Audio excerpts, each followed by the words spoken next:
get there in a second. Oh, we're going to Our lovely groups. The last critical reading strategy we're going to cover. I started talking. The last strategy we're going to cover this week is, I'm lumping two into one. Synthesizing and questioning. Synthesizing is probably what? Are we doing anything today? Do you want me to just set you up in the hall? Well, it's because, never mind. I'll do it. Never mind. That was a stupid question. If I'm sitting here and I have a slideshow, what do you think? Do with something. Alright, already said you're in groups today. Yeah. Yeah. You ready to type notes? Yeah, wait. I will be. Okay. Synthesizing is probably the one that you don't really know what that word is, but I had you doing it yesterday, I just did not tell you.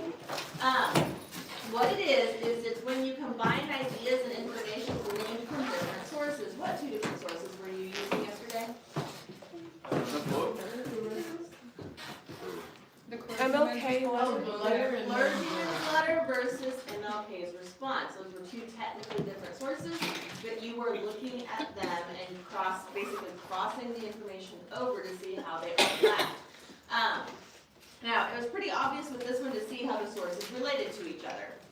But I'm hoping that you are realizing with your position papers that you did some of this naturally with your sources for your position papers, because did some of those overlap? Hopefully, since you were using them to support your point. Now, here's the thing, I'm going to tell you this. Synthesizing works best when you are not only using your sources to support your ideas, but also to challenge them.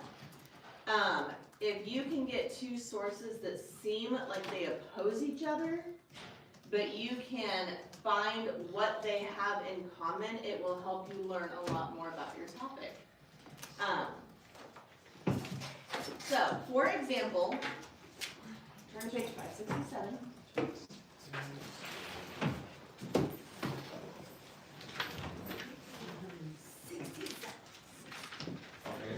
67.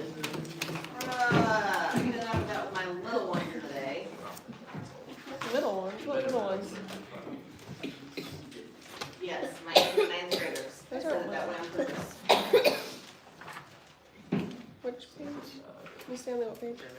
Page 567. I didn't know there was 667 and 567. What you see there, that big paragraph towards the bottom, that is an example of using a variety of sources related to Martin Luther King's letter, and it synthesizes the sources together around a central idea. I want you to pay attention. Yeah, it's that right there. I want you to pay attention as we read through this. Direct quotes are easy to find, but look for summary and paraphrase too. Those are a little more difficult.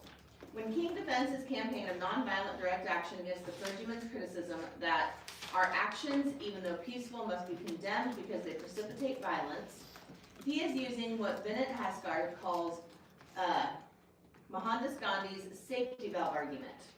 According to Haskard, Gandhi gave a non-threatening warning of worse things to come if his demands were not met. King similarly makes clear that advocates of actions more extreme than those he advocates are waiting in the wings. The other force is one of bitterness and hatred, and it comes perilously close to advocating violence.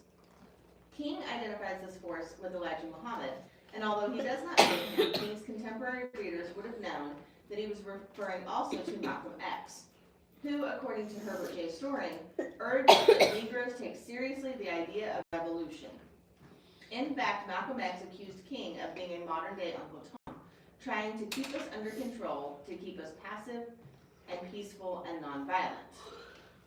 Now, clearly you can see the quotes, right? Where does he quote someone other than Martin Luther King? Okay, very end, he quotes Malcolm X. Very end, he quotes Malcolm X. Okay, where else? Civil disobedience and non-cooperation, he quotes about Gandhi. Say that louder. Civil disobedience and non-cooperation is all about Gandhi. instead of king. Okay. Well, that's the title of an article. It's all about Gandhi. But yes, he does have a quote, a safety valve argument from that, as well as a quote from Gandhi. Yeah. Elijah Muhammad. No, he doesn't quote that. Herbert J. Story. There we go, Herbert J. Storing, referring to Malcolm X, not directly quoting Malcolm X. Those are the easy ones. Where does he summarize?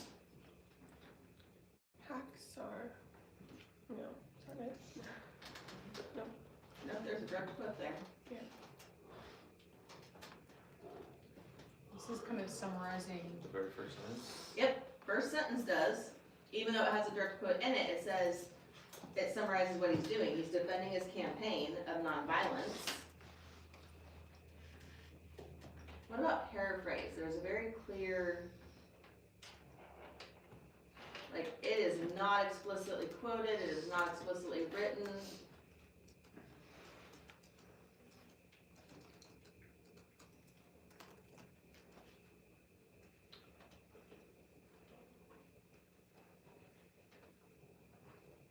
Maybe you could lump this in with summary too? Do what? I said maybe you could lump this in with summary, Who's the king of but it's England? more paraphrase. Because some of your own knowledge comes into it.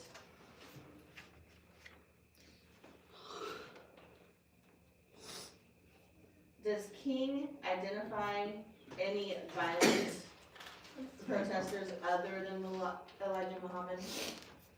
Malcolm X. He didn't identify him though, but did he refer to him? Yeah, what, enough that it says the contemporary readers would have known that he was referring to. So notice how that uses multiple sources, bringing in information to make King's letter make more sense. It's showing Gandhi saying the same thing that Martin Luther King is doing, that there is basically a safety valve. That if that's engaged, everything's good, it's the nonviolent protest, but if that gets loosened, what's gonna happen? Exactly, and King warns that that pent up frustration would eventually find a source if nobody listened beforehand. And then of course it synthesizes multiple sources talking about the violent leaders, Elijah Muhammad and Malcolm X. So you see that synthesizing happening? Yes. Were you doing some of that in your position paper a little bit? Already? Yeah, so this is not new stuff. This is your checklist. This is what you need to write down.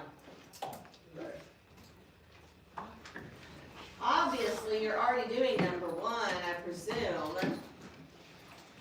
Especially with your proposal paper. You're gonna find and read a variety of sources. That means not just, sorry, I got distracted. Not just scientific studies. Not just news articles. Find a variety, and don't forget to annotate as you go. You always have the freedom to print stuff off over here on the annex printer so that you can annotate, and I'd be shocked if EBSCO doesn't have its own built-in annotating stuff once you've saved something. Look for patterns. You remember on Martin Luther King how he had that versus, like negative piece versus positive piece and all of that? That was a pattern, look for that. And then make sure that when you bring your sources together, you use a combination of quotation, paraphrase, and summary to present what they're saying. Some of your position papers, you relied a little too heavily on direct quotes or a little too heavily on just summary. I want to see a mixture. I'll give you a second to write that down before I move on.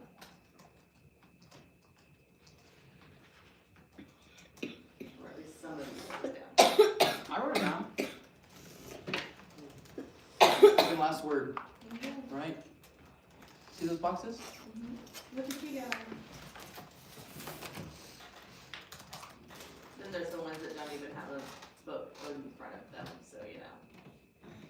Why did everyone look at me? Because You're we're the only one. Eastern. I am not the only one. He's taking notes on his phone. Yeah, it's a sneak size. Those are nice. Those are done.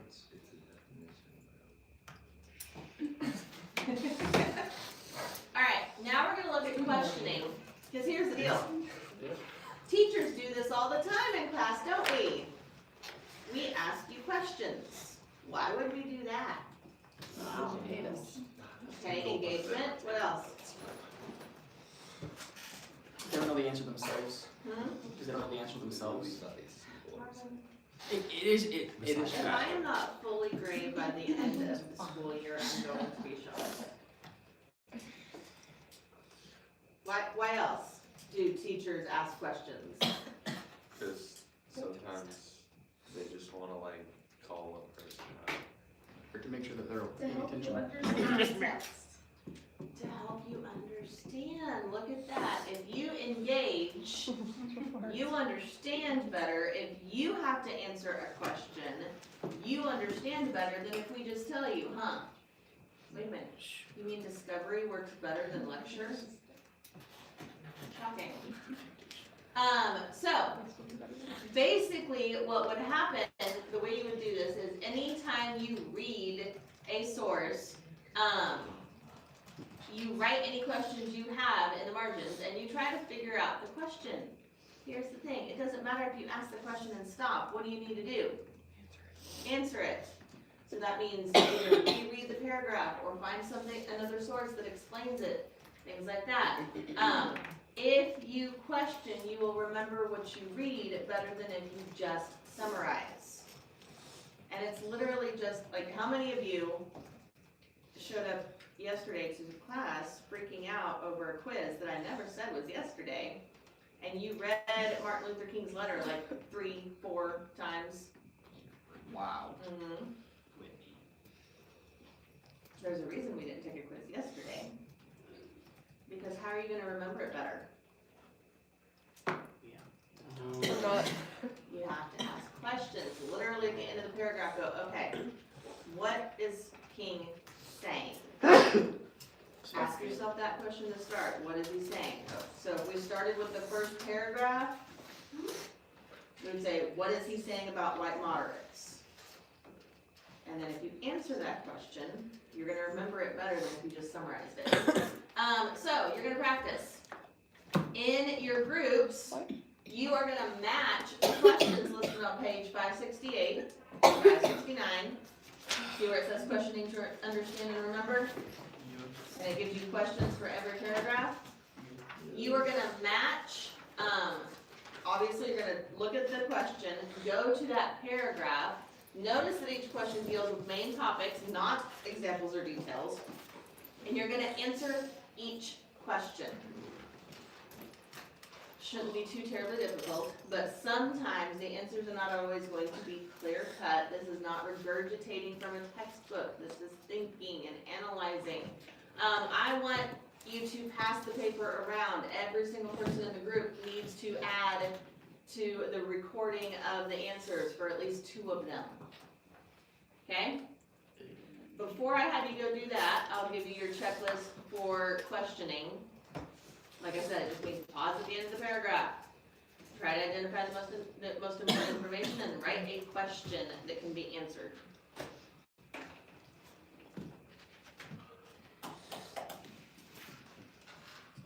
Once you have that written down, go get your groups.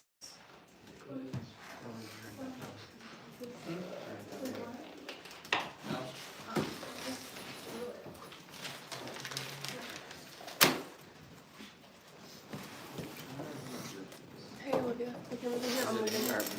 My handouts are there.